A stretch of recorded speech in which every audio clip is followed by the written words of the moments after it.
All right, welcome to Forging Futures. Today we're going to talk about sales, what it takes to be a salesman, and everything about sales. We got Brian, the pro here. He's a master salesman, so stick along and enjoy the ride. You heard it. Welcome to our show. So I think we're going to kick this off kind of just by talking about why, because we both have sales experience, why we decided to get into sales and what we've gotten from that. So, David, what made you jump into a sales position, and when was the first time you ever sold anything? Yeah, that's a great question. I think the reason that I wanted to get into sales is because I just wanted to learn how to sell. It was obvious to me that sales is an extremely important part of life. And if you can't sell something, then you're going to always be dependent on somebody else. So that was one of the biggest things for me. Figuring it out on your own. Yeah, I mean, that's a really good point. So I jumped into it at the beginning of this year. I'm by no means am I a master salesman. David was kind of just messing around, but I'm still learning. I'm a work in progress, but and he's a great salesman. Yeah, definitely improved. I'll give you that one. So I jumped into it this year, the beginning of this year. We're in December now. And I had no sales experience prior, but I was looking at people that were in a position in life where I wanted to be, and every single one of them said, you need to jump into sales and learn how to sell. So I followed their advice, and now I'm doing the same thing. I'm recommending people get into sales. So what I've learned from it is the importance of knowing how to talk to people and gain people's trust. Yeah. Why do you think that you've learned those things? What has sales done so that you can learn those things? Well, you can't sell anything to anybody unless they believe in you and trust you. That's a good point. Yeah. What about the product?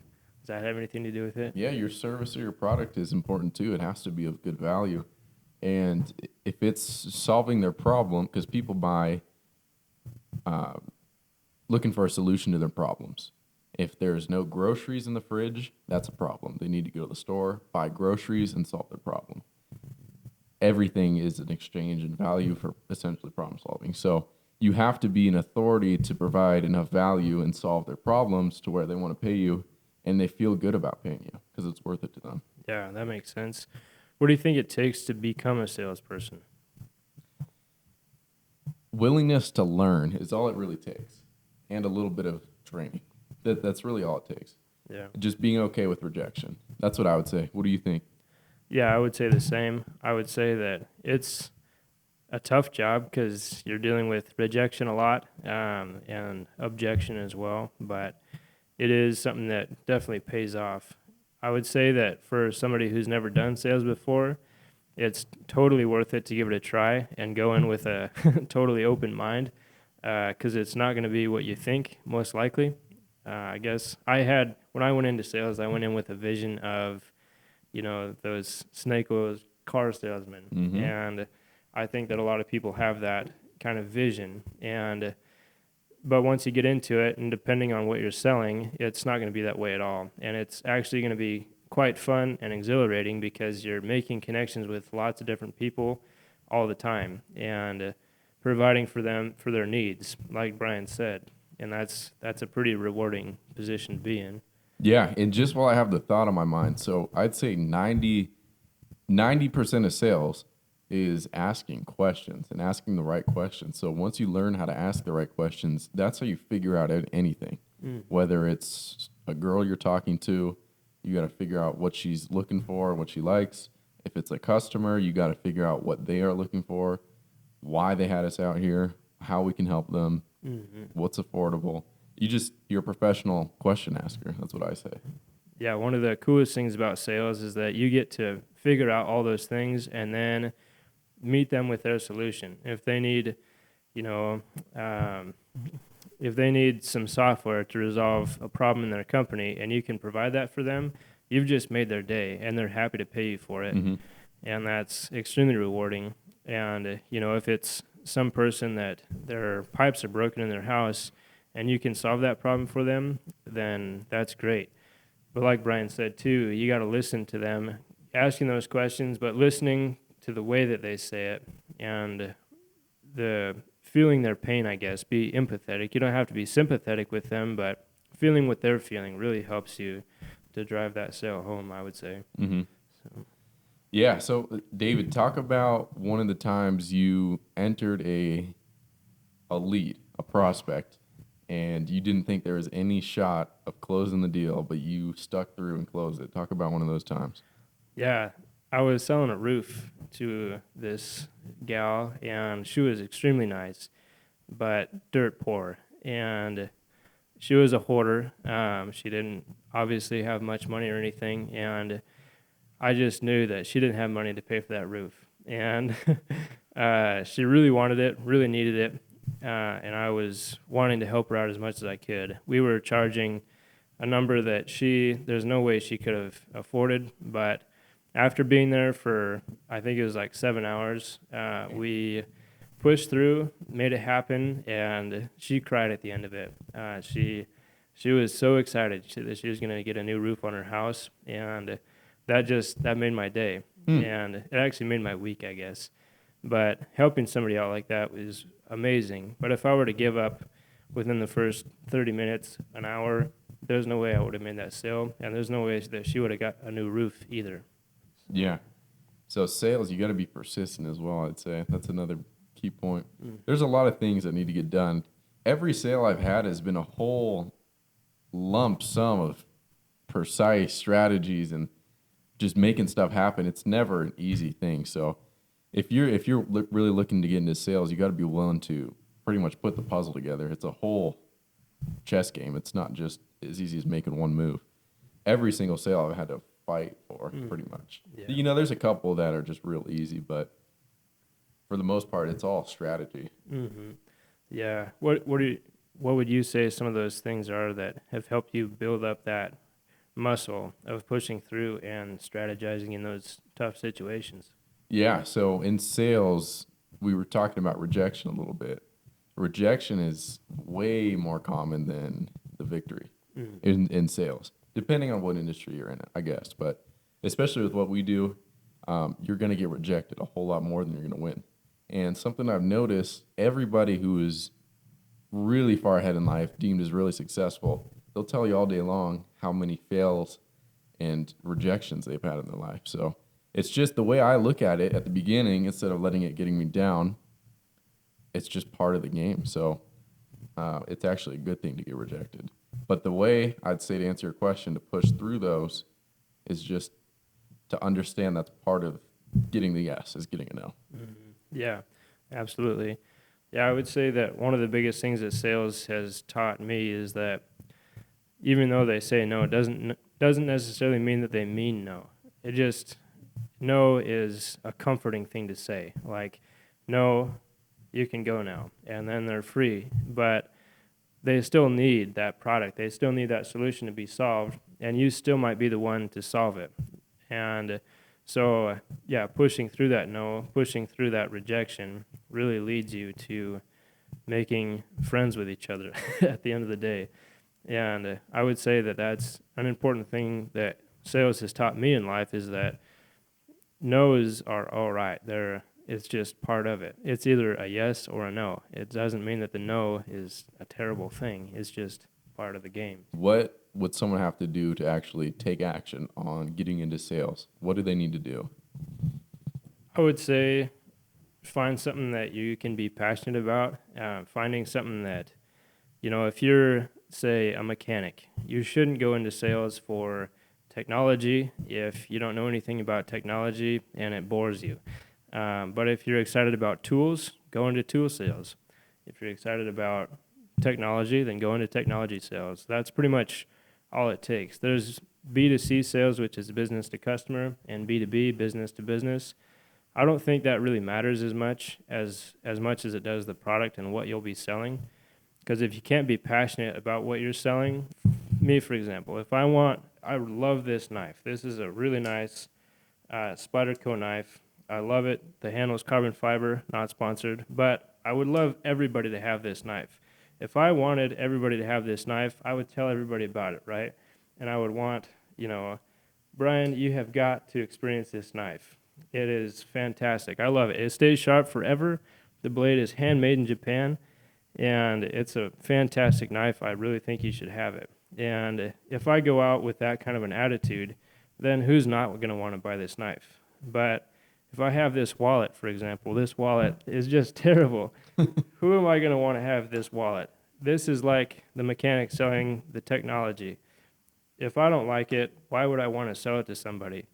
But the knife, if I love it, then who's not going to want to buy it from me? Because I'm passionate about it, I'm enthusiastic, and I think that that's really what sells at the end of the day. Okay, just to kind of break down what David's saying, it's 100 times easier to sell something if it's actually in the buyer's best interest. So what that means is if you're selling a product like, I don't know, knives, and they've got a good knife set, it's going to be hard to pitch them on knives, you know, if they're happy with their knife set. But if they have a need in their life that comes up, like if they own a business and they're just not getting leads and they're about to give up, if you provide a solution that will give them more leads and in turn pay you and fund your business, if you can both benefit from the exchange, it's much easier to sell that with passion because it's a deeper belief and you know it's true. Yeah. If you use my service, you will be in a better place. Absolutely. Yeah. And if you Does that make sense? Yeah, absolutely. Yeah, if you know and understand your product and know exactly how it's going to be implemented into their life or their business, whatever it is, then you know all the ins and outs about how it's going to work, and you can share that with them, and they feel your excitement. They can, see that it's really going to work. And yeah, these are just things that David and I have learned. By no means are we complete masters at this stuff. Again, we're on the growth journey. That's kind of why we're doing this, just documenting it. But we can definitely share what we know, and we definitely do know how to close a deal. But at one point we didn't, and that's the biggest thing is I jumped into this with no experience, and I've proved to myself and everyone else that, it's possible as long as you put the work in and you have that willingness to learn. Absolutely. Yeah, I would say just like Brian, going in with, well, and me, going in with no experience and no expectations either, just what is this? What is it going to be about? Going in with that kind of a mindset really opens you up to learning everything about it, and that's extremely beneficial. What would you say it takes to be a salesperson? A good work ethic, because it's not easy. You got to be able to deal with rejection as well. I'm pretty straightforward and direct, so I just say you can't be soft. Mm-hmm. But that's always what it boils down to. If people don't last long in the sales industry, they'll say, "Oh, there's no money in this," while you're sitting next to someone making good money doing it. It's funny. It's just your perception is your reality. Mm-hmm. So however you perceive things, if you truly believe, "Oh, there's no way I can do this. There's no money in this industry," that will happen. But my mindset was, okay, other people do this. What's the difference in other people and me? There's no difference in other people and me. I can do this. That's what it takes, is just understanding that perspective of if somebody else who is human can do this, you can do it too. Absolutely. Yeah. Believing in yourself and having that grit. No softness here. Yeah. No softness. You can't be soft. Oh. Yeah, we're gonna make a shirt. No softness here. Yeah. Hard. Yeah. So another thing worth mentioning. So a kind of a position I'm in right now, and David, you can chime in on this if you feel. But another benefit of just getting a normal job in sales that's commission only is not only you get to work for or earn what you're worth more so, but you also get to see the perspective of the sales department of a larger company. Which, if we are all like-minded people, we all want to be successful business owners. So that's part of owning a business is sales. In every single business, you need sales. So having a perspective on how you're treated as a sales rep, how the company views you and how they need you, how they lean on you, and what goes on during that, you can see what you like, what you don't like, and now have experience in that field for when you go to build your own business. If you just start a business and don't know sales, then you're going to have a hard time for a long time because you'll have to learn it as you go. And versus getting a sales job before you start a business, you learn the whole process, just like Brian was saying, on the back end. And then when you go to start your own business, then you already know it and you can do it. And if you don't know how to make sales, then you're not going to get very far with your business because it's such an important part. But also for when you do start to grow your business, then you can start to hire salespeople, and you know what to look for in them, and also how to train them if you've done it long enough. Yeah, 100%. So I'd say what the difference is between a better, more tenured salesman versus a brand new salesman, and why the veteran sells more than the new guy is because he's just got more skills that he's picked up from his experience. And I literally just said the answer there. It's just experience. So you have to go through the process of sucking. That's something I took away too. So yeah, so always picking up on everything, learning from other people is what makes a difference in someone progressing and someone quitting. Yeah. So, Brian, you're in the position now where you are starting to hire people and build up your own team at your company. So, what are some of the things, I guess, for our viewers to help them go into that sales job as an interviewee and land the job? As interesting as it sounds, interviewing for a sales position, you have to sell to the interviewer on why they should hire you. Everything is sales. Absolutely. So your first experience in sales is the interview, and all you have to do is be positive and willing to learn. And I'd be willing to work with you. You have to have some burn. The chip on your shoulder is what people call it.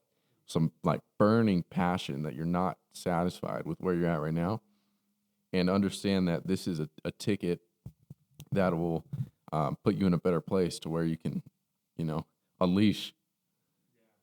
So I guess that's what I look for is some type of passion and some type of burning fire to just be in a better position, which a lot of people have. I know a lot of people have. I have it. Yeah, I would say, I guess just to reword what that burn looks like, I would just say somebody who believes in themselves and knows that they can go out there and crush it. Yeah. Yeah. I wanted to ask you this too. So I got asked today, what's your why? Why do you do things? And I was thinking about how to answer it. And if I were to ask you that, would you answer it real quick? I guess I would need to know the what before I knew the why. As far as like, why do you do X? Why do you get up and work? Why do I get up and work? Because I have a big goal and I got to get up early, because if I don't get up early every single day, that goal's never going to happen, I would say. But why do you want that goal to happen? That's the real why. Yeah, I guess my why is because I basically want to make a company that does $100 million a year and donate at least $1 million of that to charities. That's like my big goal. I would love to donate more, but that's my 20-year goal, I guess. But why? What makes you want to do that? Because I've lived on volunteer money before, and I've seen how hard it is, and I want to contribute to that as much as I can, because there's people that are saving this world, and it's something way bigger than me and something more rewarding than anything that I could do monolithically. See, that's the real why. See, that took like 3 whys to get to the real why. Yeah, it's true. But that's a good why. And I was thinking about it when I got asked it. I was like, in my mind, okay, why this? And then why this? And then why this? You have to kind of dig deep into your why. Yeah. So, Brian, I guess with that being said, what's your why? That's a good question, and I always try to nail it down on what exactly it is. But when I start breaking it down and asking, okay, I have a bigger goal, and I want to achieve this much, and I say why, and it's like, okay, because I've seen both sides of the coin. I've seen people, I've been around people who didn't use all the tools we've been given in life. They didn't take care of their health, which is our biggest asset in life. That's part of the reason why I'm so into fitness and health, is because it's the best gift we have. So I always want to capitalize on it. But I've seen people who didn't take care of their life pretty much. I've also been around people who have done very well in their life. And I always just gravitate towards the winner. So my why, I guess, is because if I don't do this, I'll fall towards the side of the downward slope, per se, of not filling out my potential. So I'm always up doing what I do because I want to move towards that winning spot and use my full potential, if that makes any sense at all. So basically, to sum it up, what you're saying is that you just you want to live up to your full potential, and you don't want to die underutilized, pretty Mm-hmm. much. Sure. And Ed Milet, this quote just came to me. He said his biggest fear was one day going to heaven and meeting the man that he could have became, and it's nothing like him. Yeah, imagine that. Yeah. Yeah, I think that's how he worded it, something like that. yeah, He yeah. said what he strives to do, though, is when he dies to go to heaven and meet the man who God had made him to become, and it's just like him. They're friends. Right on. Yeah, Have you heard that quote? not from him, but there's. I mean, it's totally goes along with what the Bible says in that, as long as God He created us before He knew us before we were created, and so God has a plan for us. He's given us the skills. He made you taller than me, and with curly hair, not straight hair, and all of these skills and all of these things were made unique. And so, utilizing all of our unique sets of skills, we do live up to our full potential. But if we live as somebody else, then we're just living as an imposter almost. Kind of got off topic of sales, but kind of dug into the why a little bit more, which is part of sales. Mm-hmm. So, Absolutely. at the end of the day, I guess in summary, just get a sales job. That's what I'd say. Yeah. So, do you think that it's important for somebody to have a significant why to them as they go into a sales position? It's important because you always hear people say if it's just about money, it won't last long because you'll get the money and then that'll be it. Mm-hmm. But money needs to be a part of it because the reason we all work is for money. Right. So people are really, they don't like saying, oh, I work for money. That's part of the reason why I do what I do, but it's got to be part of it, right? Would you agree? I would agree. Yeah, I would say that if you put something in, you want to get something out of it. And money is usually what you get in exchange for your efforts. But kind of on the other side of that is that we're naturally made to work. People in Siberia that were sent out of work, the mill got shut down or wherever it was that they were working, they couldn't any longer work, but they decided to go back there anyways. It was bankrupt and there was no way for them to get paid, but they decided to go back there anyways because there was just something in them that wanted to work and wanted to be productive.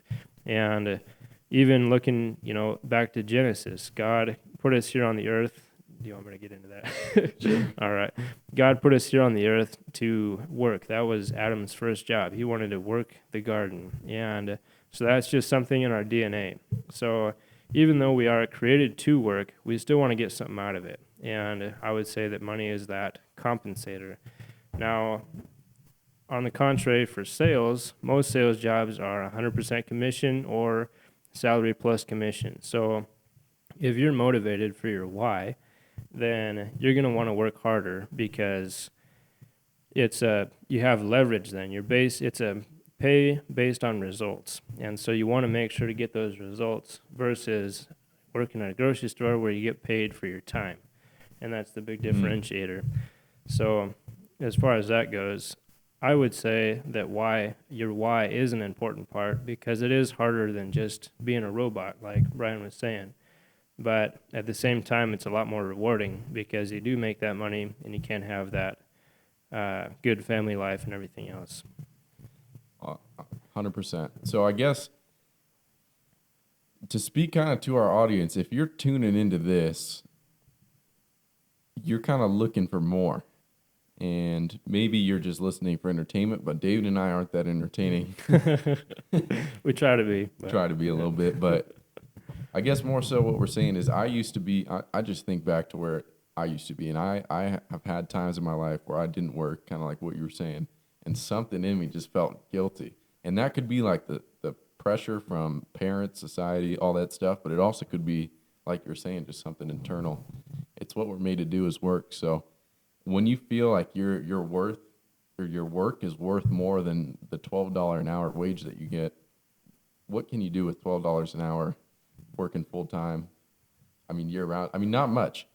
So I guess if you believe that you can be worth more, sales is a good footstep or path to take. Another thing is what appealed to me with sales is that you get paid for what you're worth, not the time you you spend on the task in a hand. So basically what that means is if you're performing super well and you put the hours in, you get paid on your result. Um, Whereas with an hourly wage, you just get paid on the amount of time you've been doing your task. Mm-hmm. So it's more like you get to eat what you hunt. Yeah, Instead of just absolutely. It's almost like it's in a different dimension in a way. For a normal job, yeah, just that. You get paid for the time you put in. Doesn't matter what you did, as long as you were there for 8 hours or whatever, you're getting paid for that 8 hours. But with sales or any performance based job, you're getting paid for your performance. And it takes you to the next level because it's not even based off the same scale. So I would say that, yeah, if you want to capitalize on your time, then you need to have some more leverage. And sales is a great way to do that. and just take full accountability because you have to be accountable if you're not performing, and you also get to be accountable when you are performing. Absolutely. I've done this. I'm the reason why all this good's coming in my life, and I'm also the reason why I'm not performing. So you get both sides of that. Absolutely. Do you think that a job like this requires you to be more disciplined? Yes. Yeah. Yeah. In Definitely. what way? Because it's more so on, like we were saying with performance, if you don't, the way to improve performance is to train. If you don't train, you won't improve. It's not just luck. You have to practice. So you have to be disciplined to show up to practice. Absolutely. There's a reason Kobe's so good. There's a reason Kobe always gets compared to people who have discipline. Do you think Kobe's ever missed or messed up? Kobe's missed more than he's won, man. Yeah. So, But he's still a champ. So that's exactly how sales is. You miss some shots, you get some shots. At the end of the day, when you get them, it's all worth it. exactly. It's Yeah. all worth it. All right. Well, I guess with that being said, that brings us to the end of our podcast. So thanks for watching. Really appreciate it. Don't forget to like and subscribe. Hey. And you can see us next week. All right, guys. Peace.